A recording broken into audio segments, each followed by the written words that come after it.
When most people think about record-breaking speed machines, they picture sleek Formula One cars, streamlined motorcycles, or maybe even those rocket-powered land speed record beasts from the Bonneville Salt Flats. What they don't imagine is the humble lawnmower, that weekend chore machine gathering dust in garages across suburbia. But in the 1990s, a group of absolutely certifiable gearheads looked at these garden tools and asked the question nobody else was asking. How fast can we make these things go? The answer, as it turns out, would be way faster than any sane person should attempt. Before we get started, make sure you are subscribed, because we've got more videos just like this heading your way. The undisputed king of this bizarre motorsport was Bob Cleveland, a machinist from Bowling Green, Kentucky, who transformed a snapper riding mower into what he affectionately called the Dixie Chopper. Cleveland wasn't satisfied with the anemic Briggs and Stratton engine that came with his mower. He yanked it out and replaced it with a custom-built 350cc motorcycle engine that produced nearly 15 times the original horsepower. The genius behind Cleveland's build wasn't just raw power, though there was plenty of that. His innovation came from completely reimagining the chassis while technically keeping enough original parts to qualify for competition. "I kept looking at that mower sitting in my garage," Cleveland told Popular Mechanics in a 1996 interview, "and thinking it didn't have to be slow. Nothing in the laws of physics says a lawnmower has to max out at 6 miles per hour, and physics would soon be put to the test." By 1994, Cleveland had refined his build to the point where he was confidently predicting he could hit 80 miles per hour on the measured mile. Skeptics laughed, right up until he blasted past that mark and kept going, eventually touching an astonishing 85.97 miles per hour at an event in Nebraska. The lawnmower land speed record was officially a thing, and the race was on. But Cleveland wasn't alone in this mower madness. Across the pond, British engineer Stuart Borham had built what the press dubbed the Green Monster, a highly modified Westwood mower sporting a Honda CBR 600 engine. Borham's approach favored stability over Cleveland's pure speed philosophy, incorporating motorcycle suspension components and a reinforced frame that kept the mower's profile but little else of its original engineering. "Everyone thought we were absolutely mental," Borham recalled in a 1997 BBC feature. "And they were right, weren't they? But being mental doesn't mean you can't also be bloody brilliant at engineering." By 1995, these two titans of turf were locked in a transatlantic battle for supremacy that nobody had anticipated, but motorsport enthusiasts couldn't look away from. The rivalry intensified when Borham's Green Monster clocked an official 87.45 miles per hour on a runway in Yorkshire, breaking Cleveland's record by less than 2 miles per hour. The gauntlet had been thrown down. What followed was an engineering arms race that makes the Cold War look restrained by comparison.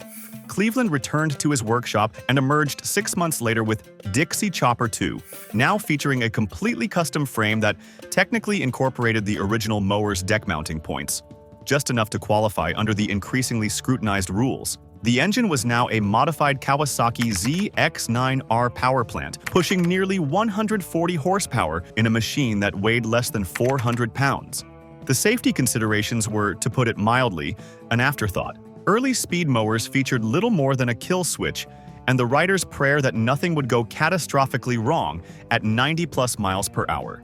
As speeds increased, so did the accidents. During a 1996 attempt in Arizona, amateur builder Jeff Colton's mower experienced catastrophic tire failure at approximately 78 miles per hour, sending both machine and rider tumbling across the desert floor for nearly 200 feet.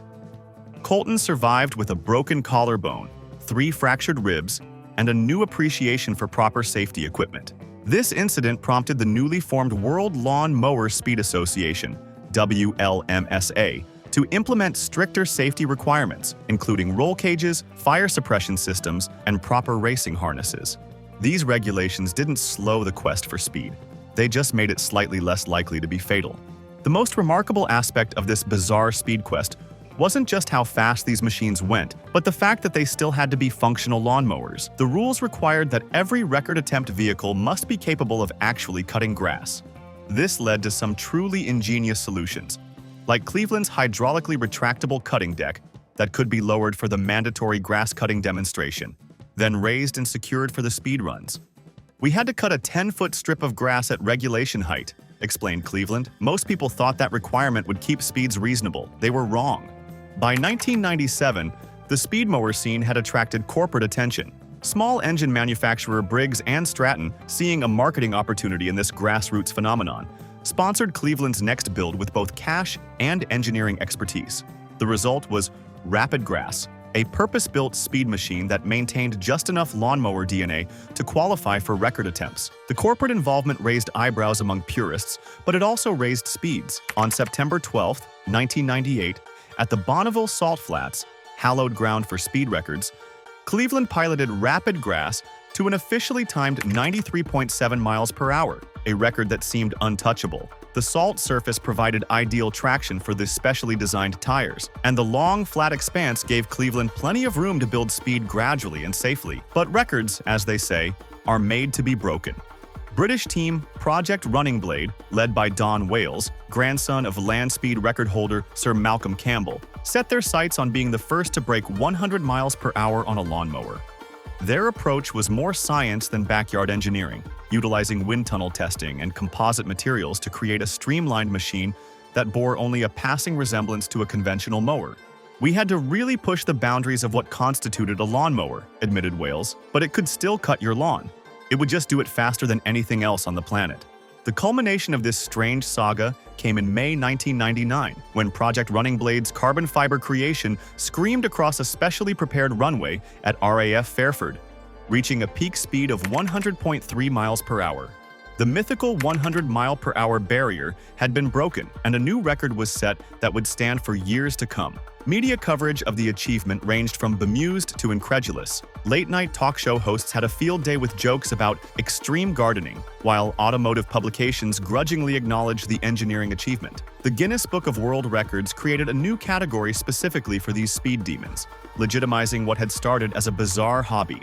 What made these achievements even more remarkable was the budget disparity between teams. While Project Running Blade had corporate sponsorship and a six-figure budget, many American competitors were still essentially garage builders working with modified street bike engines and homemade frames. Cleveland's final record-setting build reportedly cost less than $15,000, a pittance in the world of motorsport records. The legacy of the 1990s speed mower pioneers continues today. The current record stands at a mind-bending 143.19 miles per hour, set in 2019 by Honda's custom-built Mean Mower 52.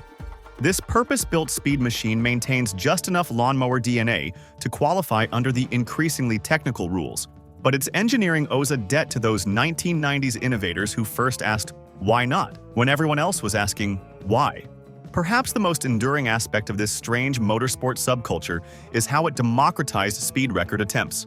Not everyone can build a jet-powered land speed record car, but with enough know-how, determination, and disregard for personal safety, a backyard mechanic could take a shot at lawnmower immortality. "We weren't trying to change the world," reflected Cleveland in a 2015 retrospective interview. "We were just a bunch of guys who thought it would be funny to make lawnmowers go really, really fast." Turns out it was funny, and also kind of amazing what you can accomplish when nobody tells you it's impossible. As ridiculous as it might seem on the surface, the story of 1990s speed mowers represents something quintessentially human: the desire to push boundaries, even arbitrary ones, simply because they exist. From the Wright brothers to the space race, humans have always been driven to go faster, higher, and further than before. That this impulse extended to garden equipment only makes the achievement more delightfully absurd. The next time you're mowing your lawn at a pedestrian 3 miles per hour, remember that the humble machine you're pushing or riding is a distant cousin to machines that have broken highway speed limits. And somewhere out there, in a garage or workshop, someone is probably figuring out how to make their lawnmower go even faster. Because why not? In the end, the weird and wonderful world of high-speed lawnmowers reminds us that innovation doesn't always have to be serious or practical. Sometimes the most impressive human achievements come from simple questions like, "I wonder how fast I could make this go?" followed by the determination to find out, even if the answer turns out to be way too fast for something designed to cut grass. I'm Pit Lane. Thanks for watching. Like and subscribe for more bizarre motorsport history and gearhead content.